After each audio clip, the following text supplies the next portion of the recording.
तो finally real number chapters का जो बेसिक्स थे वो कंप्लीट हो गए और अब हम लोग अपने जो मेन चैप्टर है हमारा जो सिलेबस का जो हिस्सा है हम उसको स्टार्ट करने वाले हैं।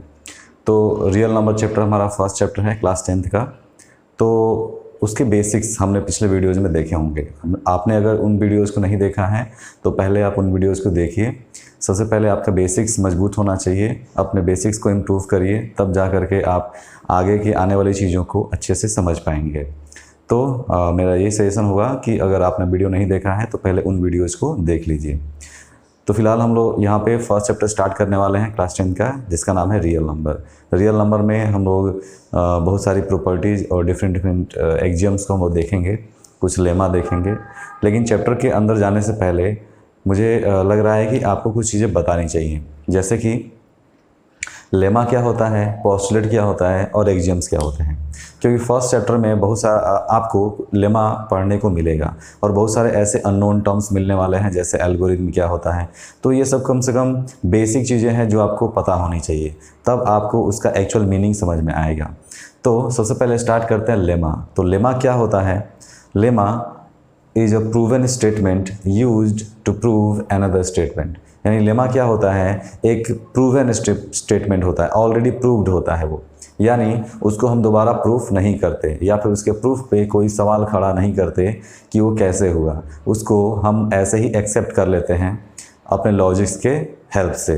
तो लॉजिक के थ्रू इसको प्रूफ कर दिया जाता है और इसको हम लोग बिना किसी प्रूफ मांगे हुए मैथमेटिक्स में एक्सेप्ट कर लेते हैं। तो ऐसे स्टेटमेंट को हम लोग क्या बोलते हैं? लेमा बोलते हैं। फिर से एक बार इसको स्टेटमेंट में बता दे रहा हूँ। Proven statements use to prove another statement, यानी एक ऐसा स्टेटमेंट होता है जो पहले से ही प्रूव्ड होता है और उसकी ज़रूरत क्यों पड़ती है, उसका यूज़ क्यों करते हैं हम, तो अनदर स्टेटमेंट को प्रूव करने के लिए हम इसका यूज़ करते हैं। अब बात करते हैं इसके एग्जाम्पल की। तो हमारे पहले चैप्टर में एक लेमा दिया हुआ है जिसका नाम है यूक्लिड्स डिवीजन लेमा। तो ये जब लेमा हम लोग पढ़ेंगे, अभी आगे हम लोग नेक्स्ट वीडियो में उसको स्टार्ट करेंगे। उसके बाद में थोड़ा सा पहले मैं बता दूं आपको कि जब हम लोग यूक्लिड्स डिवीजन लेमा पढ़ना स्टार्ट करेंगे तो यूक्लिड डिवीजन लेमा का सिर्फ स्टेटमेंट हमें पता होगा और हम सिर्फ उसके स्टेटमेंट का यूज करेंगे। वो कैसे प्रूफ होता है, वो कहाँ से आया, हम इसके बारे में भी डिस्कस नहीं करेंगे, क्योंकि उसका प्रूफ दिया नहीं जा सकता है।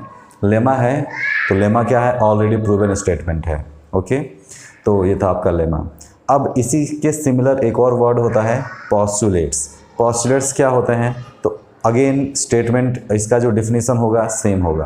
Proven statement used to prove another statement. एक ऐसा प्रूवन स्टेटमेंट होता है पोस्टुलेट जिसकी हेल्प से हम दूसरे स्टेटमेंट्स को प्रूव करते हैं। ओके, तो इन दोनों में बहुत ज़्यादा डिफरेंस नहीं है, थोड़ा सा डिफरेंस है, तो अभी हम लोग देखेंगे उसको। तो पोस्टुलेट्स भी क्या है आपके?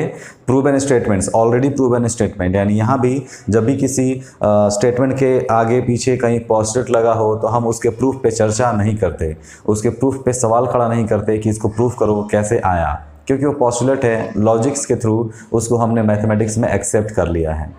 तो ये था आपका postulate, already proven statement use to prove another statement. Example के लिए आपने क्लास 9th में यूक्लिड्स के पोस्टुलेट्स पढ़े होंगे। यूक्लिड्स के जो पोस्टुलेट्स थे उसको प्रूफ करने की ज़रूरत नहीं होती है, या कहा जाए तो उसको प्रूफ नहीं किया जा सकता, वो कॉमन सेंस की बातें होती हैं, इंट्यूशन होता है। अब बात आती है इंट्यूशन क्या होता है? तो इंट्यूशन का मतलब होता है अंतर्ज्ञान, अंदर से खुद महसूस होना ही इंट्यूशन कहलाता है। तो हमें बहुत सारे हमें अंदर से कुछ चीज़ों की फीलिंग होती है जिसको हम प्रूफ तो नहीं कर सकते, लेकिन सत्य होता है वो। तो पोस्टुलेट में आपने बहुत सारे पोस्टुलेट्स पढ़े होंगे, जैसे एक पोस्टुलेट था कि 2 पॉइंट से एक लाइन गुजर सकती है। अब ये कॉमन सेंस की बात है कि 2 पॉइंट से एक ही लाइन गुजर सकती है, वहाँ से डिफरेंट लाइंस नहीं गुजर सकती। तो ये पोस्टुलेट था जिसको प्रूफ नहीं किया जा सकता, लेकिन हम उसके सत्यता पे कभी भी क्वेश्चन मार्क नहीं लगाते कि यह सत्य है कि नहीं है, या फिर उससे ये नहीं पूछते कि ये कैसे प्रूफ होगा।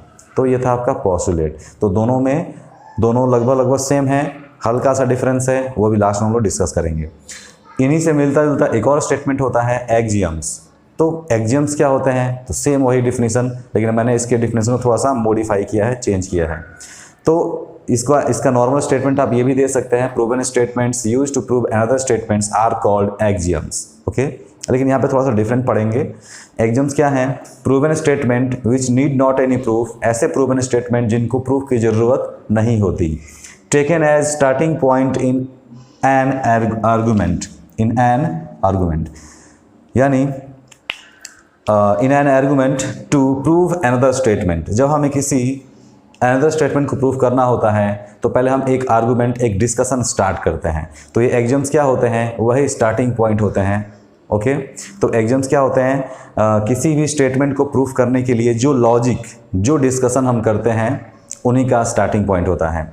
तो फिर से मैं इसको बता दे रहा हूँ आपको। Proven statement which need not any proof taken as starting point in an argument to prove another statement और थियरम, यानी किसी स्टेटमेंट को या फिर थियरम को प्रूफ करने के लिए जो स्टार्टिंग पॉइंट हम चूज करते हैं, उसी पॉइंट को हम लोग क्या बोलते हैं? एक्सियम बोलते हैं। Okay, it's called axiom. तो ये आपका होता है एक्सियम। ओके, अब एग्जांपल ले लेते हैं इसका, कोई एक एक्सियम का। तो आपने लीनियर पेयर एक्सियम तो पढ़ा ही होगा। लीनियर पेयर एक्सियम क्या बताता है कि कोई लाइन हो और इसके किसी भी एक पॉइंट पर, एक पॉइंट से एक दूसरी रे इनिशिएट हो रही है। ओके, कोई लाइन हो और उसे किसी एक पॉइंट से एक रे इनिशिएट हो रही हो, तो यहाँ पे दो एडजेसेंट एंगल्स बनते हैं। इन दोनों एडजेसेंट एंगल्स का सम कितना होता है? 180। ये तो आपको पता ही होगा। इस प्रॉपर्टी को हम लोग कहते हैं लीनियर पेयर एक्सियम। इसका प्रूफ हम लोग देने की हमें ज़रूरत नहीं है। वैसे बहुत सारे बुक्स में इसका प्रूफ दे भी दिया जाता है, लेकिन अगर एक्सियम वर्ड आगे लगा हुआ है तो हमें उसके प्रूफ को देने की ज़रूरत नहीं होती है। और अगर आपने इसका, बहुत सारे बुक्स हैं ऐसे जहाँ पे लीनियर पेयर एक्सियम्स को भी प्रूफ कर दिया गया है, तो मैं कहूँगा कि वो मैथमेटिकली रॉन्ग होगा। वो एक्सियम वर्ड एक्सियम के एग्जिस्टेंस पे ही सवाल खड़ा करता है, क्योंकि जब एक्सियम वर्ड लगा हुआ है, एक्सियम का मतलब ही होता है ऐसे स्टेटमेंट जिसे प्रूफ की ज़रूरत नहीं होती है, तो उसे प्रूफ करने की क्या ज़रूरत है? तो प्रूफ करने की उसकी कोई ज़रूरत नहीं, तो आप कभी इसका टेंशन मत लीजिएगा। वैसे हम लोग बहुत सारे एग्जाम्स आगे आने वाले टाइम में पढ़ेंगे। तो ये थे आपके कुछ जनरल टॉपिक्स जो आपकी नॉलेज में होना चाहिए। Lemma, postulates and axioms. अब तीनों के तीनों एक ही जैसे तो दिख रहे हैं। तीनों ही ऐसे स्टेटमेंट है जिसे प्रूफ की ज़रूरत नहीं पड़ती है, और तीनों की ही ज़रूरत हमें, तीनों का ही यूज हम क्यों करते हैं? अनदर स्टेटमेंट को या फिर थ्योरम को प्रूफ करने के लिए करते हैं। तो फिर आखिर तीनों का नाम अलग अलग क्यों रखा गया? जाहिर सी बात है, डिफरेंस है तभी अलग अलग नाम रखा गया है। ऐसा तो है नहीं कि बस ऐसे ही मन में आया और 3-3, 4-4 नाम रखते चले गए, बिल्कुल नहीं। हल्का सा डिफरेंस तो होता ही है, इसलिए इन तीनों का नाम अलग अलग है। लेमा क्या होता है?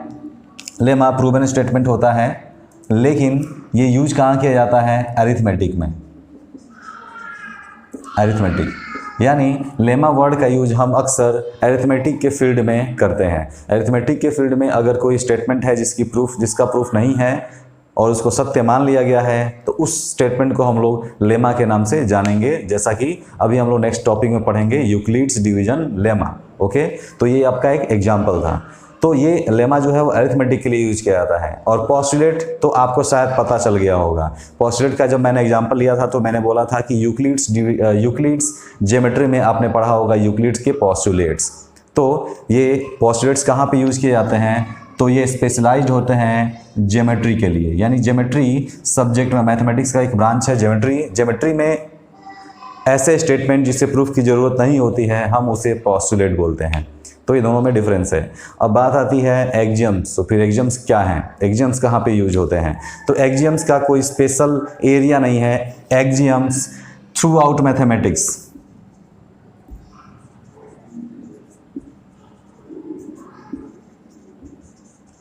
थ्रू आउट मैथमेटिक्स के हर ब्रांच में, हर एक टॉपिक में एक्सियम्स का यूज होता है। तो आपने ज्योमेट्री में भी एक्सियम्स पढ़े होंगे, आप अरिथमेटिक में भी एक्सियम्स पढ़ेंगे और अलजेब्रा में भी एक्सियम्स पढ़ेंगे। तो एक्सियम्स क्या हैं? ऐसे प्रूवन स्टेटमेंट्स होते हैं जो मैथमेटिक्स के किसी भी ब्रांच में हो सकते हैं और उसे प्रूफ की ज़रूरत नहीं होती है। तो ये लेमा, पोस्टुलेट और एक्सियम्स के बीच का डिफरेंस होता है। लेमा स्पेशलाइज्ड होता है अरिथमेटिक के लिए, पोस्टुलेट्स स्पेशलाइज्ड होते हैं ज्योमेट्री के लिए, और एक्सियम्स की कोई स्पेशलिटी नहीं होती है। वो मैथमेटिक्स के हर ब्रांच में, यहाँ तक कि आपके डेली लाइफ में भी यूज किए जा सकते हैं। ये सिर्फ मैथमेटिक्स ही नहीं, अदर सब्जेक्ट्स में भी एक्जियम्स यूज किए जा सकते हैं। तो किसी भी सब्जेक्ट में या फिर किसी भी हमारे डेली लाइफ में ही अगर कोई ऐसा स्टेटमेंट है जिसको प्रूफ की ज़रूरत नहीं है तो हम उसको एक्जियम्स कह सकते हैं। तो ये था आपका जो सबसे बेसिक डिफिनीशन था लेमा, पोस्टुलेट और एक्जियम्स का। अब इसके बाद हमारा नेक्स्ट टॉपिक होगा यूक्लिड्स डिवीजन लेमा, उसके बारे में हम लोग स्टडी करेंगे।